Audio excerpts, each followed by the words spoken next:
a heartfelt plea to save his peace process.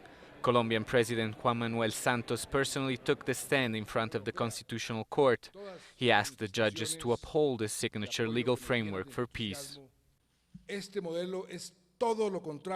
This law, it's the exact opposite of what our opposition says.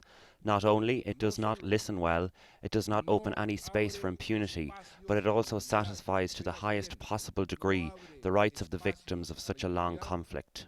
For the president, real reconciliation could be achieved if all sides in the conflict accept their responsibilities, including the government. The government has been responsible, in some cases by default, in other cases by direct action of some state agents, of serious human rights violations and breaches of international humanitarian law. The constitutional amendment, approved last year by Congress, is the foundation for peace talks with the rebels FARC. It includes punishment for war crimes, justice and reparation for victims after an agreement is reached. But some human rights organizations and right-wing politicians have criticized the reform. They say it would allow lawmakers to select which cases could be investigated, allowing others to escape justice.